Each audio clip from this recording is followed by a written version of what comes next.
ba za mu ba su yaran ba, kaman akwai wanda ba ma iya tsayawa, to saboda haka ba za mu kai shi asibiti don dole ne sai mun tabbatar likita zai auna ya komi. Idan akwai cin zarafi to ina tabbatar maka shi ma wani hujja ne da za mu kai gaban kotu, kuma muna da dokar da ta kare hakkin yara, to za mu bi wannan doka da jami'an tsaro da duk wanda ke da ruwa da tsaki. To koya aka yi rundunar 'yan sandan jihar Kaduna ta gano wannan makaranta da ke yankin Rigasan karamar hukumar Igabin da ake kira Dari Imam Ahmad bin Hanbal? DSP Yakubu Sabo shine mai magana da yawun rundunar 'yan sandan jihar Kaduna. Kwamishinan 'yan sanda da manyan makarabansa jiyan ya dauka don mu je gane wa ido, kuma muna zuwa wurin muka tarar da ga mutane fiye da 400 suna zazzanne a cikin wuri karami, sa'annan da yawa daga cikinsu an ɗaure su da sarƙa a hannu da ƙafa, an ɗaure kuma an haɗa da rim na mota, ba halin ya miƙe, kuma ba mutum ɗaya ba mutum biyu ba, sa'annan akwai ƙananan yara da suke shekarunsu bai ma kai 10 ba, wasu za ka gani tabo na alaman azabtarwa a jikinsu. Ya za ku yi da su shugabannin makarantar da suke kula da su? A halin yanzu mun samu danƙe shi babban shugaban mai suna Ismail Abubakar da kuma wasu mutane guda 6 wadda aka ce malaman makarantar ne. Ana nufin kenan hukuma bata san da wannan makarantar ko rijista ta ba?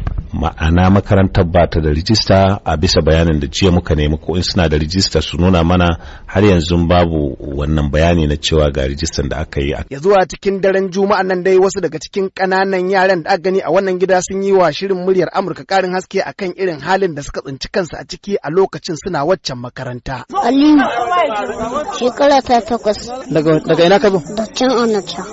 Da dan waya nuke yi kawo ni nan. Baba na kawo ni.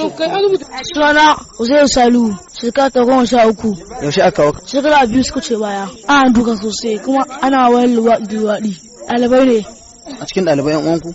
Amma kuna gaya malaman? Muna gaya musu amma ba su ga mataki. To me yasa iyayenku sun zo ba ku ba su labarin abin da ke faruwa? Da mun faɗa musu za su gaya malamin, shine malamin zai daure mu ya sa mana ankon kafa da hannu. Kai ma kana cikin wani aka daure da ankwa ne?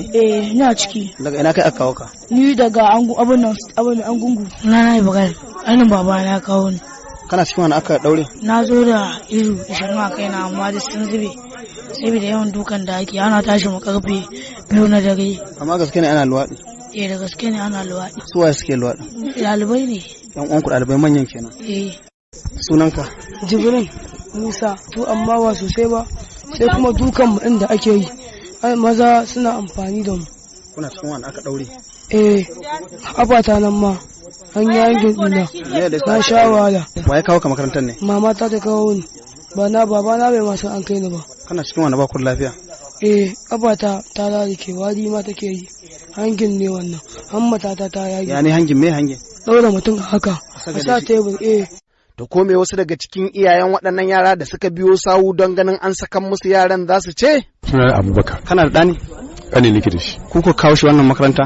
Mun kawo shi karatu ne. Amma kun san abin da ake a makarantar? Wallahi ba mu sani ba. An ce idan an zo sai bayan wata 3. Kuɗin da muka biya dama na wata 3 ne. Nawa ake biya?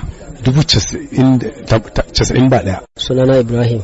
Akwai yaran ka wannan makaranta? Akwai. Ƴaƴanka nawa? Su 2 ne. Kai da kanka ka kawo su? Ni da kaina na kawo su. Me yasa ka kawo su?